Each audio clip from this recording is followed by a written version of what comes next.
तो नमस्कार किसान भाइयों, जो अभी हमारे एरिया की जो मुख्य फसल है अम्बल में इस समय एक प्रॉब्लम देखने को मिल रही है, जो कि इसके पौधे हैं वो एकदम से मुरझा कर लटक कर सूख रहे हैं। और उस पौधे को अगर हम उखाड़ कर देखते हैं तो उसके नीचे से जड़ें बिल्कुल गायब हो चुकी हैं, जड़ें बिल्कुल भी नहीं है या जड़ें काली पड़ चुकी है। जैसे हम पौधे को हाथ लगाते हैं तो पौधा ऐसे कैसे ही गिर जाता है। वो केवल मिट्टी के सहारे उसमें जिससे थोड़ी-थोड़ी नमी है तो उसी वजह से थोड़ा उसमें जान बची हुई इस टाइप से दिखाई हुई दे रहा है।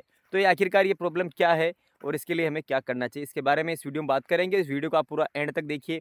जानकारी पसंद आए तो इस वीडियो को आप लाइक शेयर ज़रूर करें। तो किसान भाइयों, सबसे पहले हम बात करते हैं कि आखिरकार ये जो प्रॉब्लम इस टाइप से की आ रही है, जो पौधे मुरझा कर लटक रहे हैं, इसका क्या कारण है? तो किसान साथियों, कारण 2-3 हो सकते हैं, जिसमें कोई भी कारण हो सकता है, अलग-अलग है। क्योंकि बहुत से किसानों के मेरे पास फ़ोटो भी आए थे और मैं फील्ड विज़िट भी किया, तो उस समय भी मैंने देखा है, उसमें मेरे को 2 रीज़न अलग-अलग दिखे हैं। तो पहला कारण तो ये हो सकता है किसान साथियों की, क्योंकि अभी जिन किसान भाइयों ने बेड़ विधि पर ये अगर बुआई की है तो उसमें सबसे ज़्यादा प्रॉब्लम ये देखने को मिल रही है कि इल्ली का अटैक देखने को मिल रहा है।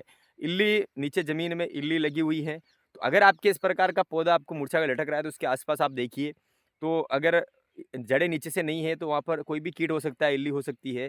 और या अगर निराई-गुड़ाई जिन्होंने की है उनसे आप पूछ सकते हैं कि आपको इसमें इल्ली दिखी है। तो वो उसके लिए आपको आपको उसका ट्रीटमेंट आपको करना है।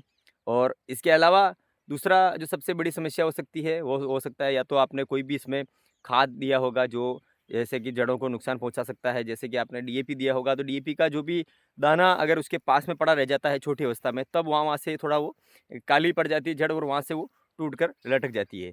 तो ये भी हो सकता है, लेकिन ये बहुत कम केस में ये होता है। और बाकी ऐसा मेरे मेरे हिसाब से किसी किसान ने नहीं किया होगा। और तीसरी जो सबसे बड़ी जो प्रॉब्लम है, वो है इसमें डंपिंग ऑफ। किसान भाइयों, डंपिंग ऑफ भी इसमें हो सकता है। अगर पौधा एकदम से जो मुरझा कर लटक कर सूख जाता है तो उसमें डंपिंग ऑफ भी होता है। तो अब ये जो प्रॉब्लम है, तीनों में से कोई भी हो सकती है। और सबसे बड़ी जो मेरे हिसाब से लग रही है, इसमें इल्ली की या किसी कीट का प्रकोप इसमें देखने को मिल रहा है।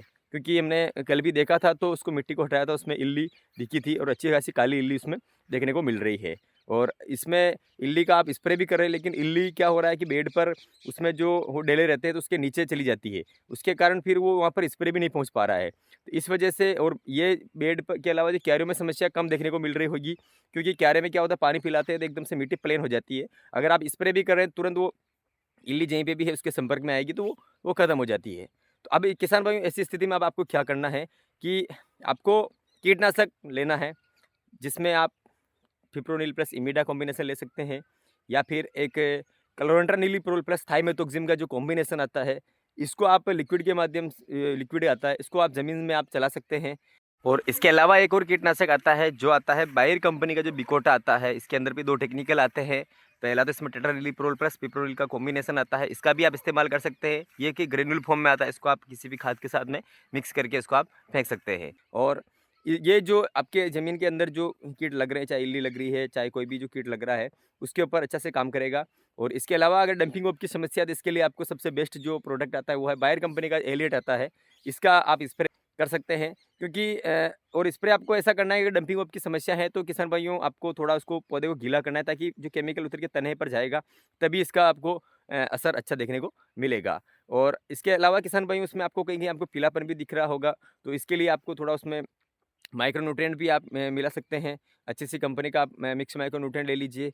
और चाहिए तो आप उसमें कैल्शियम, मैग्नीशियम, बोरोन का कॉम्बिनेशन भी आप इस्तेमाल इसमें कर सकते हैं, जिससे आपके थोड़ा पीलापन दूर होगा और रूट को जो भी जिसकी सेल वॉल को मजबूती प्रदान मिलेगी। तो ये इस तरीके से आप थोड़ा बहुत अगर आप करते हैं, तो ये प्रॉब्लम आपके काफ़ी हद तक इसमें कम देखने को मिल सकती है। और बाकी आप मेरे को कमेंट करके बता सकते हैं कि ये समस्या किस-किस के आ रही है। और किसान भाइयों, जानकारी पसंद आई है तो इस वीडियो को आप ज़्यादा से ज़्यादा किसान भाइयों के पास शेयर करें। और इसी तरह की खेती से जुड़ी और इस फसल से जुड़ी जानकारी के लिए आप हमारे इस चैनल को सब्सक्राइब करके बेल आइकन को प्रेस कर दीजिए। मिलते हैं आपको नेक्स्ट वीडियो में। धन्यवाद।